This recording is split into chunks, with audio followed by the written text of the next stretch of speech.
I'm Beth, and this is my husband Roger. Hi. And we're getting ready to take a trip to Ohio.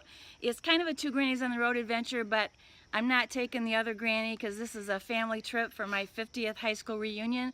We're going to have some adventures that we're going to record. And right now we're Two fannies on the road. As we continue our adventure on our way back to Massachusetts from Ohio, we decide to take the scenic route along Lake Ontario. Our first stop was Fort Niagara, just north of Niagara Falls. The French established the first post here in 1679. Britain gained control of Fort Niagara in 1759 during the French and Indian War after a 19-day siege. The British held the post throughout the American Revolution, but were forced by treaty to yield it to the United States in 1796. Fort Niagara was captured by the British in 1813, but ceded to the United States a second time in 1815 at the end of the War of 1812.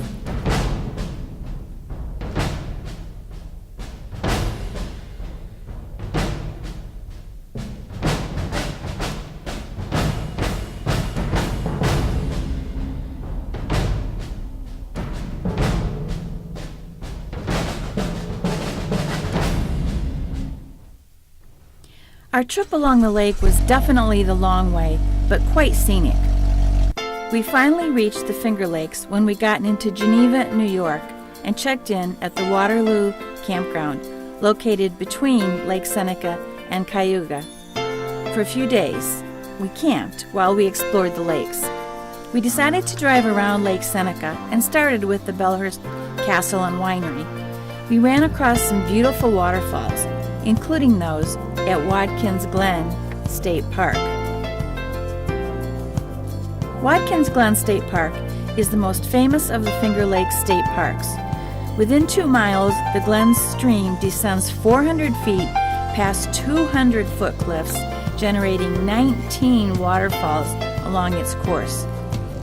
The gorge path winds over and under waterfalls and through the spray of Cavern Cascade.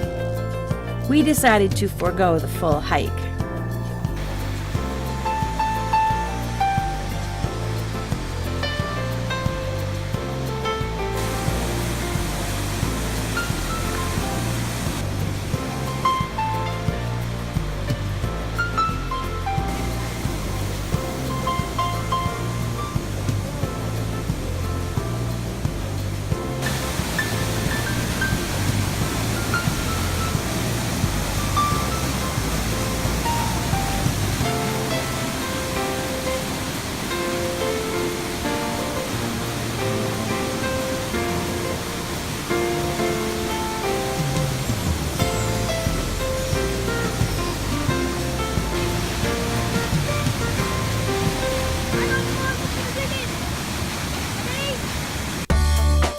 Seneca Lake is the largest of the glacial Finger Lakes and the deepest. It's promoted as being the lake trout capital of the world. Our travels took us to Marinda Farms, where the cows seemed to take quite an interest in our presence.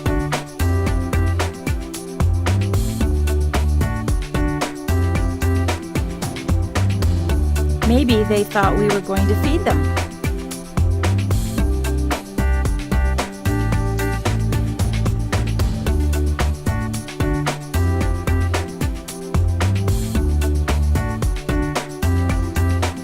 We sampled 14 of their wonderful cheeses there. Our next stop was the Three Brothers Winery and Warhorse Brewing Company, where we had lunch and bought some wonderful root beer and orange soda that they make there themselves. On our way back to the campground, we ran across the locks that take boats from Lake Seneca to Lake Geneva at the north end of the lakes. For some reason, I was fascinated with the process of getting the boats through the locks. This is the last of 4 locks that boats must go through to get from one lake to the other.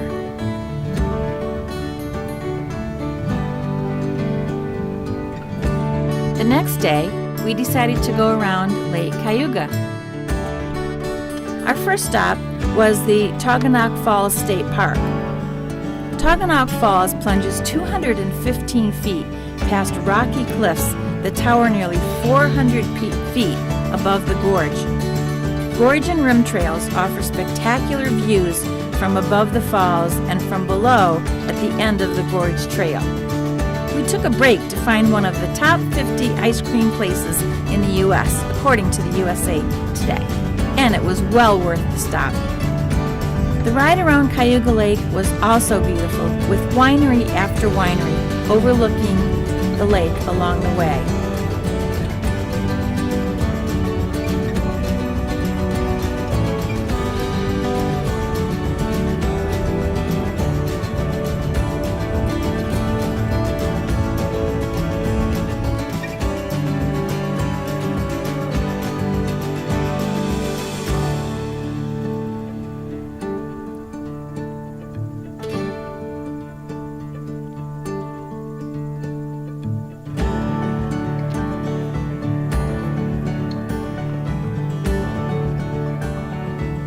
Our last day there, we stopped for breakfast at Connie's Diner, which was really a throwback to earlier times, and the food did not disappoint.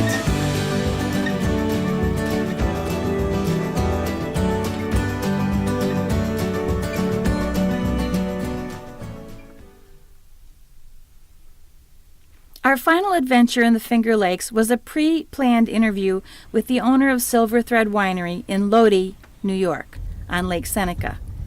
We hope you enjoy learning something about the process of making great wine.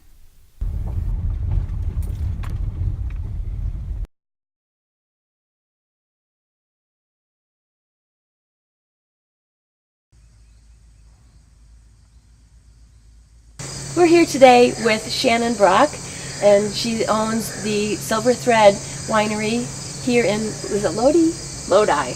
Lodi, okay. Lodi, New York, in the Finger Lakes, and thank you for being with us today. You're welcome. Thanks for Shannon. coming. And so tell us a little bit of the history of the Silver Thread Winery. Well, it started back in 1982 when the first vines were planted. A man named Richard Fiegel bought the property, and it had been an abandoned Catawba vineyard. Catawba is a native variety that was planted widely here in the Finger Lakes at that time.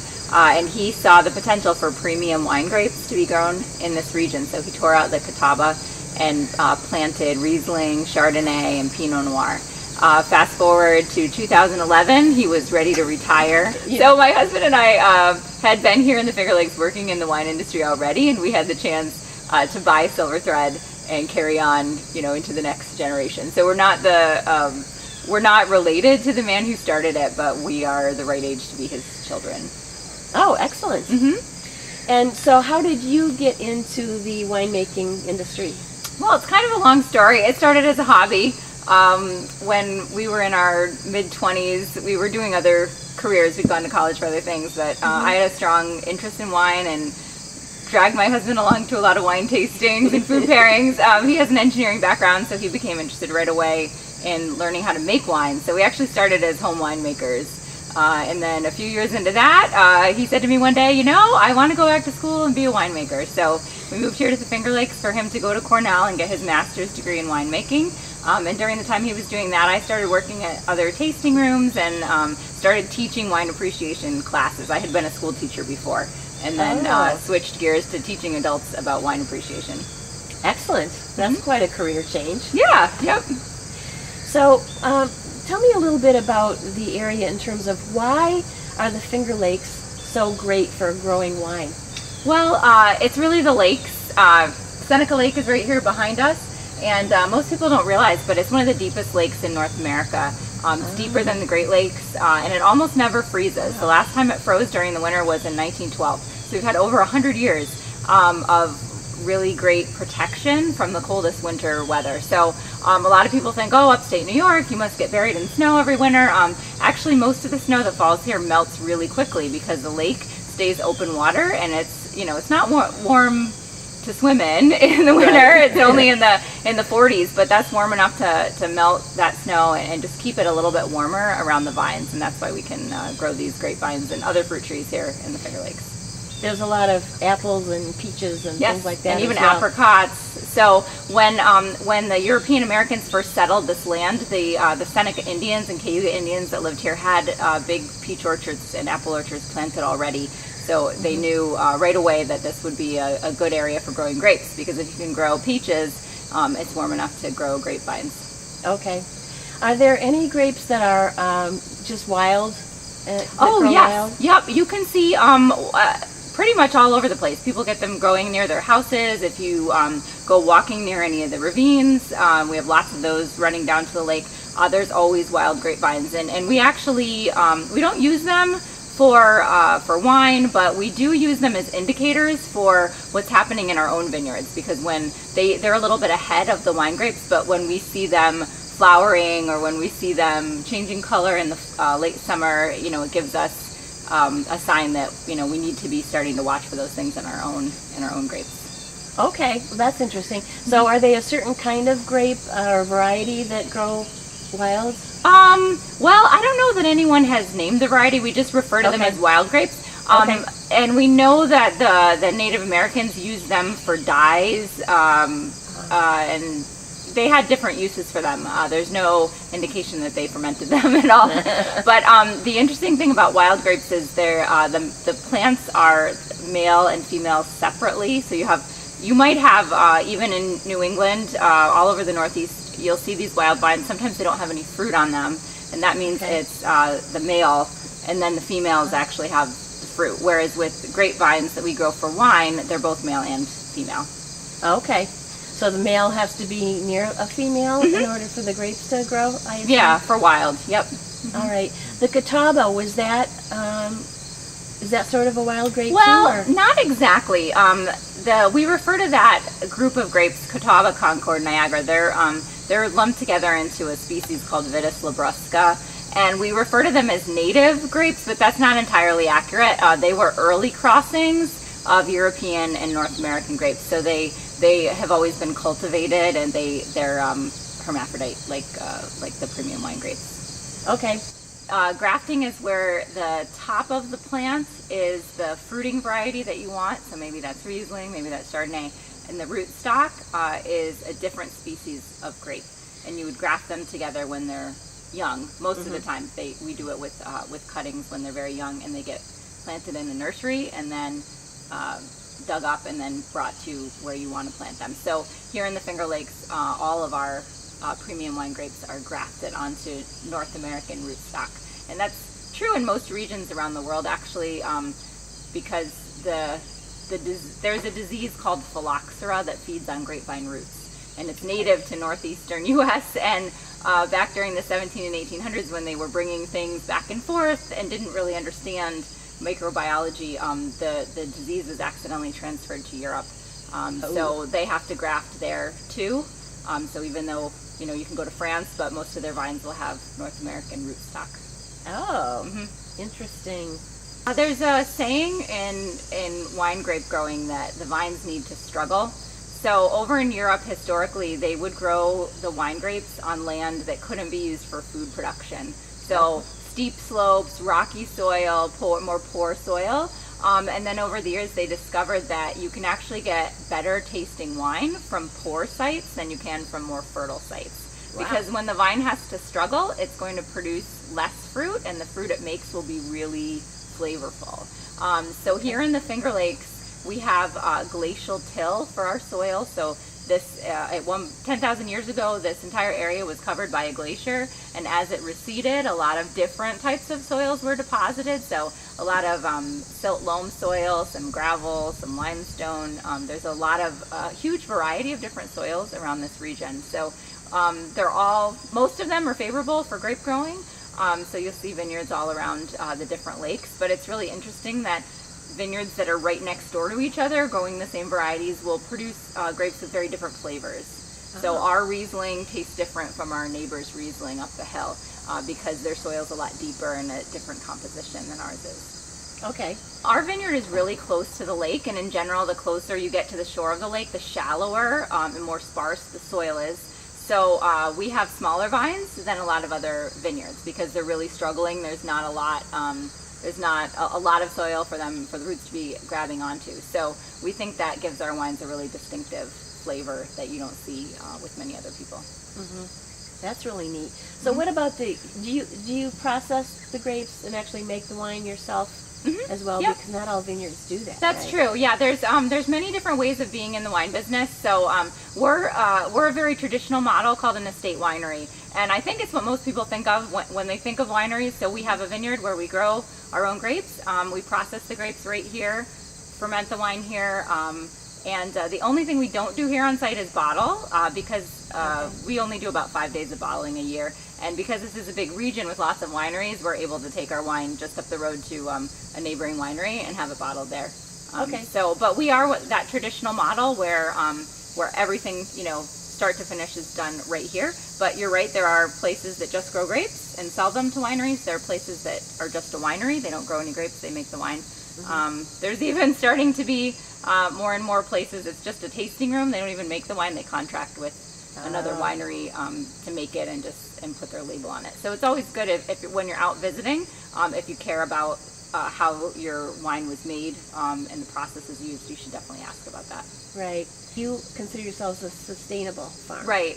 Tell us about that. So back in the 1990s, when the vineyard was first getting going, the previous owner was able to get an organic certification, which is really challenging. You have to have an outside group come in. It's a process that takes several years, and it can be quite expensive for a small farm to go through. And one of the reasons that it was so challenging here in the Finger Lakes is we're growing grapes that are originally from Europe, so they're not native, and we have a very wet, humid climate here. So you mentioned bugs before. Our biggest challenge is actually fungal disease. So different molds and mildews and rots that can occur because it does rain during the growing season. So the previous owner, at the time we took over, he had let the organic certification lapse, but he was still trying to use only organic materials in the vineyard. When we took over, we knew that we didn't want to continue doing things the way he was doing them. Because some of the materials he was using, even though they were organic, they were things that aren't really healthy for the soil. So organic farming allows you to use a lot of metals, such as copper, in order to fight fungal disease. And that can build up in your soil and make the soil toxic over time. So luckily for us, since we took over 7 years ago, there are a lot of new materials available that are called biological materials. So instead of using a chemical to control diseases in the vineyard, you're actually using biology, sometimes spraying live organisms on your plants to help fight off disease. So most people are familiar with the idea of probiotics. Yes. You know that for yourself you can create a healthier microbiome in your own body to help you stay healthy. It's a very similar idea that we're using, and every year there are more and more of these biological materials becoming available. So we don't have an organic certification. It may or may not be something we're able to get in the future, but what we tell people is we're really serious about avoiding chemicals whenever we can, and the type of farming we're doing it's like a type of organic farming, just to really focus on these biological controls. Oh, that's really neat. Yeah. So you have how many acres of vines? 8 acres. And how much wine do you produce every year? Well, from our estate vines, those 8 acres usually give us about 1,500 cases, and then we do buy fruit from a few of our neighbors here in the Finger Lakes to make some additional wines. So currently we make between 2,000 and 3,000 cases a year. Okay. Now, what's different in the actual winemaking process? How does your process maybe differ from someone else's? Well, because we're a small winery, we're able to do things in small batches and a very hands-on approach. There are some really big wineries out there that people would think are a factory more than a winery. And so I sort of tell people that big factory-made wines, which are readily available, usually for under $10 a bottle, that's like buying a Chips Ahoy cookie. Our wines are like going to the corner bakery where things are baked fresh every day. It's still a chocolate chip cookie, but it's a totally different experience. Yeah. So when it comes to making the wine, we always say most of our winemaking work is in the vineyard. So the things we do during the growing season to get the grapes as ripe as possible and deciding to pick them at exactly the right moment, getting them into the winery that same day, and shepherding them through their fermentation to make a really beautiful wine that tastes like our vineyard. So it's not uncommon in the wine business for a lot of additives to be used in the winemaking process. Things to make your wine higher in alcohol or darker in color or make it taste sweeter. So we're not using anything like that. We're just taking the juice as it comes in. We're fermenting it. If the wine is a little bit sweet, that's natural sweetness that we've left in the wine. If it's dry, it's because we've let the yeast ferment all the sugar. So I would say the difference is that it's this very small, handcrafted, very honest product that we're making. Oh, nice. Now, are all the grapes handpicked? Here at our estate vineyard, yes. When we buy grapes from our neighbors, sometimes they're handpicked, sometimes they're machine picked. It depends a lot on the weather. Sometimes we can get rain in the Finger Lakes, and a machine harvester is really much faster and more efficient at getting the fruit off the vine. And the machines they have today are actually pretty gentle on the vine. Really? So it's not necessarily a better to handpick. We like to handpick here because that allows us to pick smaller quantities, and maybe say, oh, this end of the row seems a little bit riper, so we're just going to pick this And leave some and maybe get it next week. When you're machine harvesting, you would usually say, oh, we're going to pick all the Riesling today because you have this big thing going up and down all the rows. Yeah. All right, so tell us a little bit about the whole process of fermenting the grapes. Sure, so it's going to get started in about a month from now. So we're starting to get ready. We've actually recently emptied all of these tanks in the barrels in that other room and bottled them so that we have all our space available for this year's grapes to come in. So this area outside here is called the crush pad. So the freshly picked grapes get brought here, and if it's a white wine, we'll press the fruit and get the juice out because white wine is fermented from juice. And then if it's red wine, we actually have a machine that takes the stems off. It's a de-stemming machine. And then all of those de-stemmed grapes get put into a big open bin. So you want the skins and the seeds and the juice all together. And then you take off your shoes and you stomp them? Yeah, that's one of the most commonly asked questions we get is do we stomp the grapes? So we actually have the machine that takes the stems off, actually squeezes them a little bit between these two rollers. So that's called crushing the grapes, and that's what people used to do. When you see the grape stomping. And then for white wine, we have a press. So it's a big machine, and it has a balloon that inflates on the inside, or a membrane that inflates and squeezes the grapes. So when it comes to winemaking, you want to be really, really sanitary. So if you want the wine to turn out fresh and clean and fruity tasting, you need to make sure everything that touches the wine is super clean. So in the old days, when they did the stomping, probably the wine wasn't always the best wine. And then what happens after the? So then the wine starts fermenting. So like I said, if it's a red wine, it ferments with the skins. That's what gives it its color. If it's a white wine, it goes into one of these tanks and ferments as juice. And the fermentation period goes on for the first couple months after the grapes are harvested. So during the harvest period, we count on being here working every single day of the week, usually very long hours. Typically Thanksgiving Day is our first day off. Yep. So are you putting anything else into those grapes? Well, it depends. So one of the things, this is where it gets different, winery to winery. The previous owner of Silver Thread tried to follow a really, really traditional regimen where would just crush the grapes, press the juice, and then he would let it ferment as it wanted to. But what I always tell people is that wine is an intermediate step between fresh fruit and vinegar. So all wine wants to be vinegar, and it will eventually become vinegar. So our job as winemakers is to keep it in that wine phase as long as possible. So we do a lot of work as far as chemical analysis of our juice and our fermentations to monitor how quickly they're happening, and sometimes we use some yeast nutrition. So that means adding maybe some tannins, adding some yeast nutrient to the fermentation to keep the yeast happy and keep them fermenting smoothly and make sure they complete their job.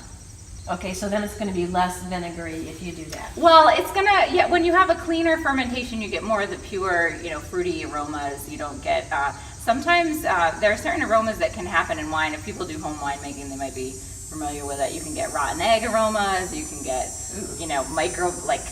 sauerkraut, cheesy, dirty gym stock. There's all kinds of bad aromas that can come if you have unhappy yeast or if you have other organisms besides yeast that are growing in the wine. So that fermentation phase is really, really important.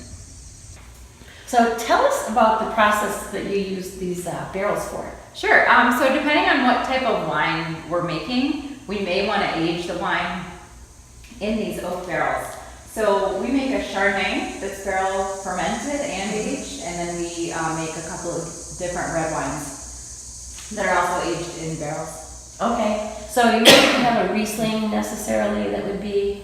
We actually usually do have a barrel or two of Riesling that we then will blend back in with the Rieslings that are in tank. Riesling's the primary wine that we make. It's over half our total production. So we like to have a lot of different batches of Riesling that we can use to blend together to make an even more interesting wine. So typically we have a couple of barrels of Riesling, but that doesn't mean that the Riesling tastes oaky. Yeah. So you'll notice most of these barrels are more of a dull gray color versus the really bright golden oak. Okay. That's because they're old. So barrels can be used pretty much indefinitely as long as you keep them clean and keep them hydrated. They'll continue to work for wine. I actually toured a cellar in France once, and they had a barrel that had been in continuous use since the 1400s. Oh my So gosh. our barrels are, on average, 8 to 10 years old. So that's not even really that old. Right. So if you tour some of the really wealthy vineyards out in Napa Valley, you might see wine cellars where they're bringing in brand new barrels every single year. That's one of the reasons their wines are pretty expensive, but also a reason why their wines taste noticeably oaky. For our wines here, we're really looking just to soften the texture of the wine, and that's one of the things that barrels can do. So we would rather have old barrels, and we very rarely buy a barrel that's brand new. I think we've only done it once, one barrel. Typically we will buy a barrel that's been used for 2 or 3 years by another winery. Okay. So it's new to us, but it's not going to have that really toasty, oaky flavor. Okay, so even the Chardonnays aren't going to be real oaky. Right. It's just very subtle, more of a nuts and honey flavor that come from the older barrel. Okay. All right. Well, thank you so much for spending the time with us today. You're welcome. I really appreciate it. And hopefully people will learn something about the winemaking process.